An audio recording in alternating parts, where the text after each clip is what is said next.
Good morning, class. We are continuing with the Early Dakota, Chapter 3. Let's take a quick review of our key terms that we have for this chapter. Who remembers what Mine Sota Makose means? Andrea. Land where the waters are so clear. Yeah, it's where the waters are so clear it reflects the sky. And we know that the name of our great state comes from that, Minnesota. It's spelled differently, but that's okay. It's still the same sounds. Because back then, the Native American languages, American Indian languages weren't written down. They were only spoken. So you'll see words that sound the same, but they're spelled differently. It's because we're trying to put the letters to the sounds. So sometimes they'll be looking different, but sounding the same. TP. What is it? What is a teepee? Maya? It's a cone-shaped house made by stretching animal skin over a frame of wooden. Yeah, it's that cone-shaped house made by stretching the animal skin over the wooden frame. So remember, they used all the parts of the animals to make, they were very sustainable, using everything. So that teepee they made from the animals and from the wood, and it was easy to take down and move. So they could build those frames easily. They was going a little bit farther into where we are, but they would follow the buffalo. So they would move where the buffalo moved to. So they would have to be able to take down those teepees and move when the buffalo moved because they wanted to be able to hunt and have fresh food. So in the fall and the winter and the spring, they would have those teepees. Who remembers what they stayed in the summertime? Colin? Was it the birch bark? Yeah, the birch bark houses. They would have those bark houses that had the bigger frames to them that aren't easy to take down. So they would build those frames and they would keep them there, and that would be where they would go for the summertime.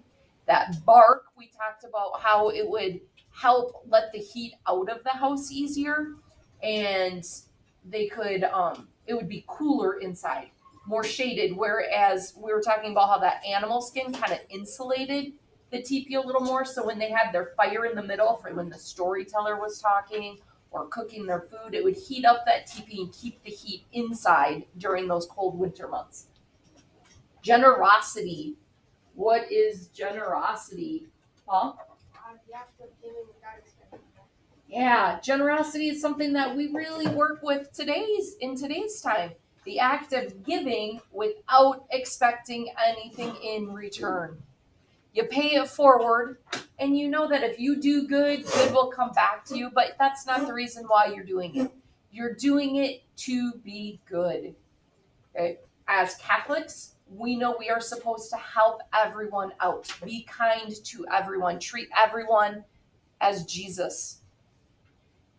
Native Americans didn't believe in Jesus, but they still had the same values. The treating people kindly, being generous and not expecting that in return. What about kinship? What is kinship? Garrison? Someone in your family that you're friends with and you made a relationship with. So that kin is your family, and when you have kinship, you're having that close relation to your family. So you're closer to that family. What about extended family? We know our family is mom, dad, brothers, sisters. What's extended family, Colin? All of your relatives. All of the relatives. Aunts, uncles, grandparents, great-grandparents, second cousin, twice removed. Those are all extended family. Income. What is the income? We talked about this on Tuesday. Andrea? What you get in return for doing a certain service. Yeah, it could be money or service or benefits that you receive for what you have done. So it's kind of a trade, you're right. So you do something and you get paid for it. You could be paid with your money. You could get paid by food, paid by somebody doing something for you. So the income is what you receive as your payment for what you did. Human capital. What is the human capital? Paul? The skills you have or learn that know what you Yeah, it's the skills and knowledge that you have acquired to help you earn more income. So we talked the last time about how the early Dakota, their human income or human capital was like hunting. They had good hunting skills, so they would be able to get more animals and they would be able to help provide more of the food. So it was their hunting skills were their human capital. I've talked about Mateo wanting to go to college to get computer skills and computer knowledge. That will help him in his job. So human capital is your skills and knowledge to get more of the income. Income could be money, it could be other things that you get. And our last one is a big one that we talk a lot about here in 6th grade. What is respect? We should all know that. Sam? Well, I think it's like an act of courtesy. It's having that courtesy or consideration for other people. We should be respectful at all times. That's one of our Catholic social teachings, being respectful. We need to be respectful to our classmates. We need to be respectful to the adults in the school. We need to be respectful to the other students in the school. We need to be respectful to the environment. So it could be cleaning up the floor. It could be making sure we're not making a mess in the bathroom. Being respectful, being quiet as we're walking in the halls because other classes are trying to learn. So we need to remember respect is a big one. In 6th grade, a lot of times people start making jokes that they think are funny, and other people are not finding it so funny. So we need to be very careful about the teasing that we do, because sometimes it's just not respectful. That's why even with our Halloween decorating that we're working on, with those tombstones, we're not going to put any names on it. We're going to respect ourselves and respect other people, because somebody might not appreciate it. And we have to respect that. We have to respect them. Okay? It's being kind. When there's somebody that you're sitting next to at a table group, in line, at the lunch table, if it's not your favoriteest person to be next to, you still have to respect them and be kind and courteous. So be mindful in the things we say. Be mindful in how we act. Rolling your eyes at somebody, and somebody says something, kind of laughing at them and looking at a friend, it's not respectful. Be kind. That might be the only kind smile they get that day. Be kind. Respect. Always remember that respect. It was important to the early Dakota. It's still important today. That's one of those values, that generosity. Those are values that are important in any culture, in any time. Let's look at our reading for today. On page 38, we have another story. So we're going to have another visit with the storyteller, and then we're going to learn what that story means. So page 38. The harsh winds of the hard moon, we are howling outside as the children gather again in the storyteller's teepee. It's the perfect time for a ghost story. Ooh, perfect, just in time for our Halloween season. The children know it is forbidden to speak aloud the names of those who have died. Still, the storyteller wants them to understand that the spirits of the dead have lessons to teach. Why do you think it might be forbidden to speak aloud the names of those who have died? Colin? Maybe they believe that they'll come alive or something. Okay, maybe they have some superstitions that it'll bring that person back to life. Molly? Maybe it's something about respect for the dead person. Maybe it's honoring or respecting them. That it's just, we don't say their name out loud because we want them to be resting in peace. We want them to have that peaceful afterlife. Let's see if we find out in the story. It may or may not explain that a little more. All right, the ghost wife. There once was a young man who preferred to live away from his people. He spent most of his days among the animals, learning their ways and their language. Most of the people of his village thought he was strange. Do you think it's important to know the ways of the animal? Yeah, because that way, if you're a hunter, you'll know where your prey are going and what's going on with them.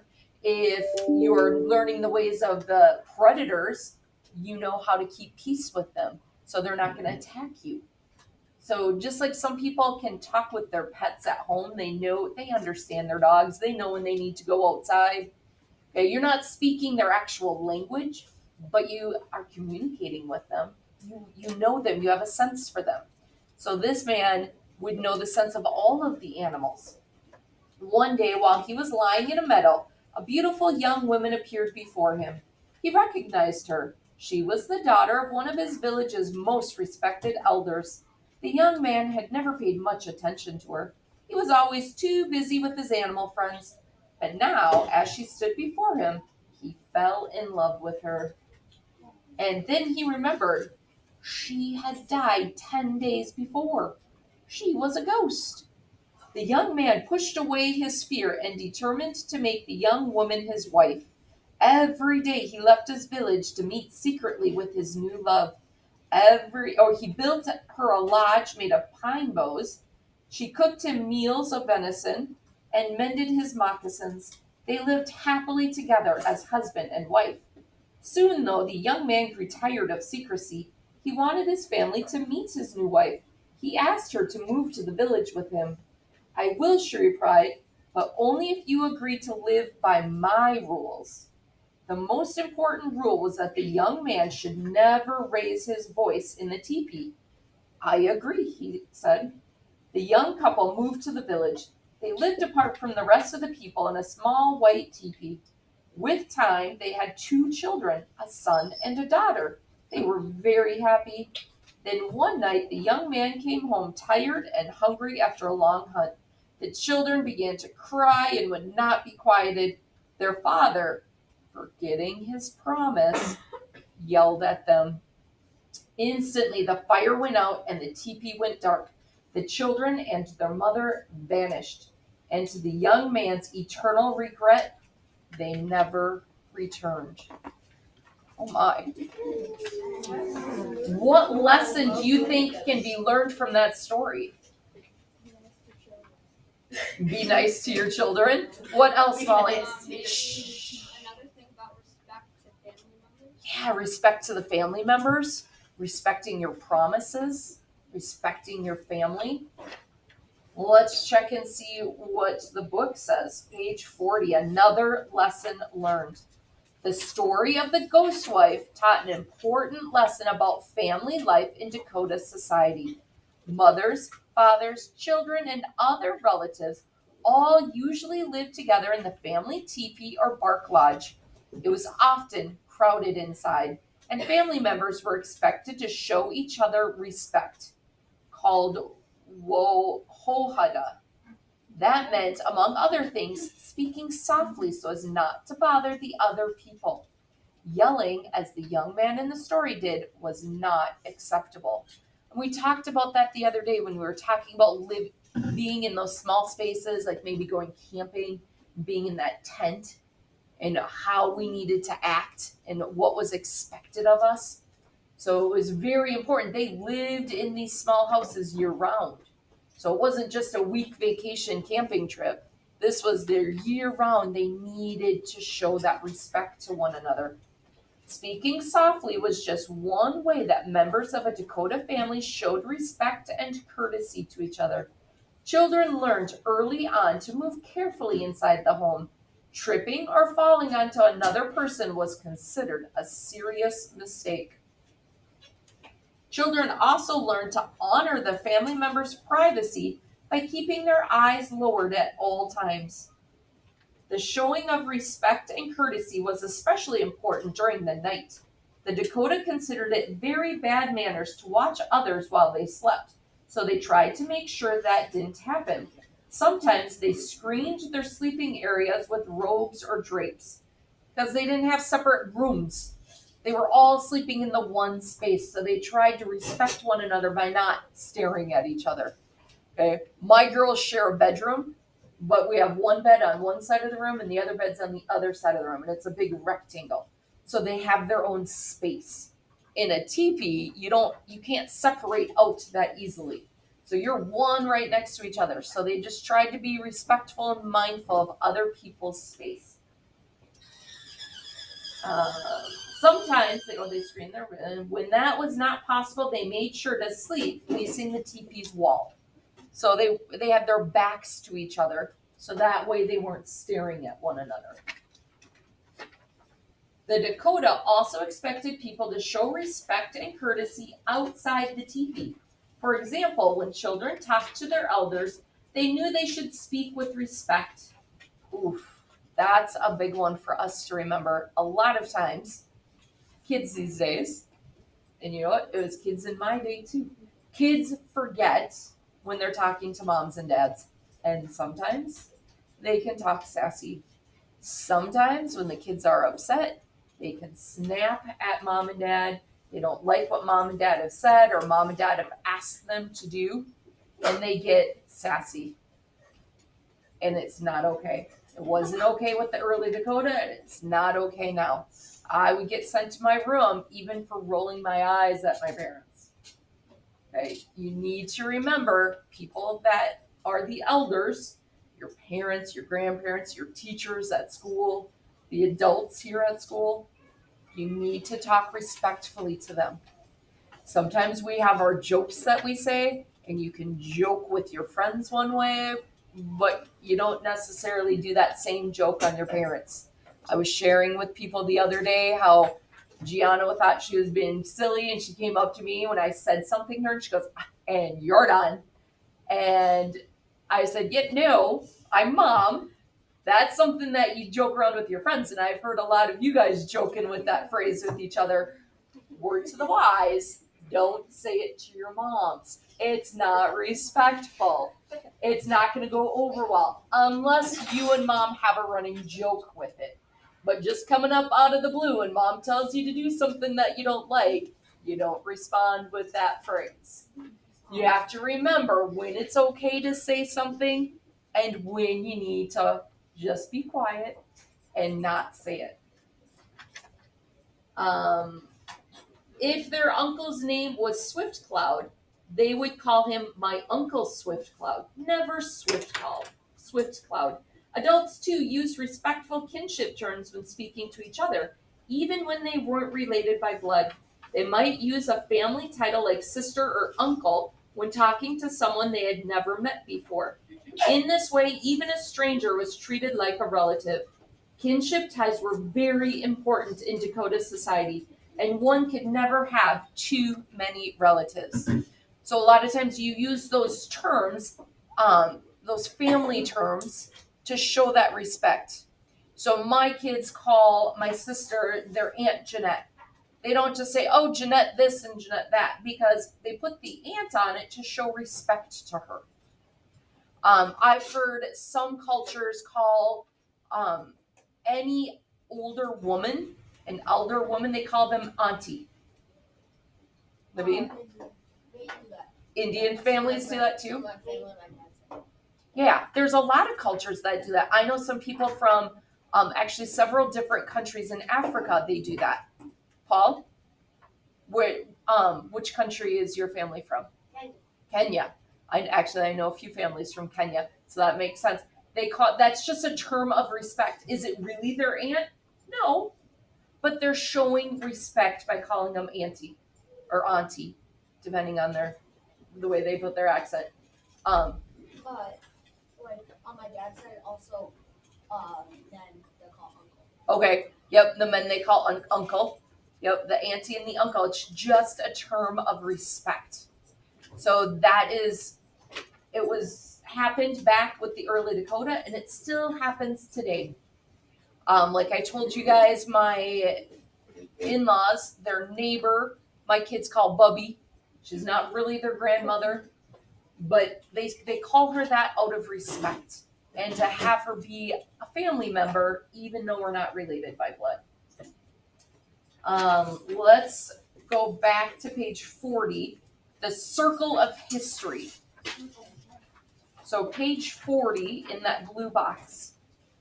To some, the past seems very far away. When we talk about hundreds of years ago, living in a teepee instead of in houses or apartments, cities, we talked about how things were very different hundreds and thousands of years ago.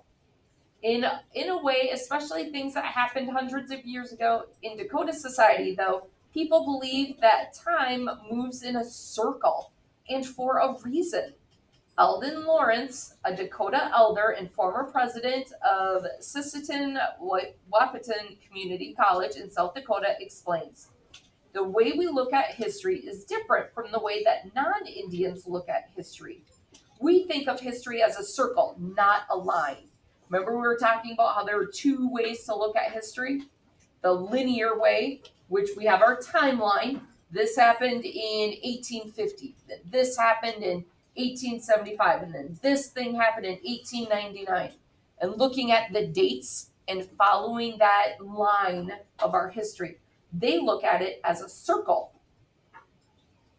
Some people say about Indians, just get on with life. When are you Indians ever going to forget that and get on with life?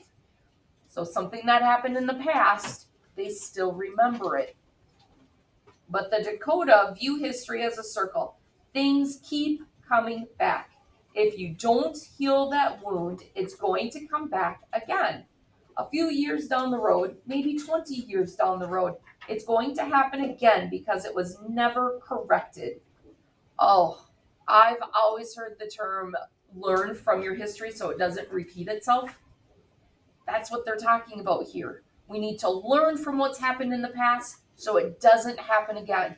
You need to make whatever wrong happened, fix it. Otherwise, it's bound to keep coming up again and again. So you need to fix those things. In Indian society, we know that if we did something wrong, sooner or later it's going to come back on us. What happened once will happen again.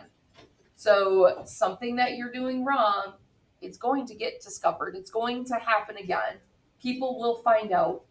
Right? It will continue on. As an elder once told me, we don't have a history. Our way is to take a young person and we say to them, I am the past, you are the present. We are the future. So you're bringing the living past up to the present. That young person is learning from you, and together you're going to move into the future. That's the way history continues. That's the way your past life continues. So learn from your elders. They have that life experience. Learn from them so you can make a better future.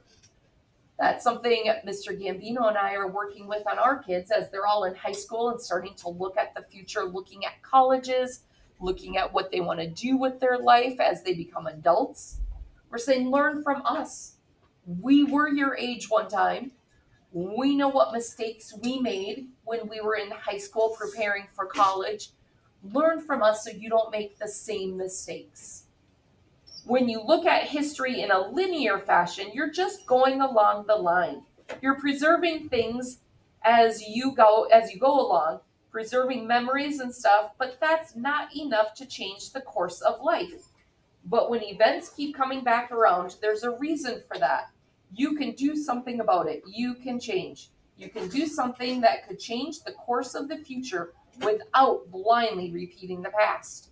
At the beginning of the year, we were talking about 9/11 and things that we learned from 9/11 so it won't happen again.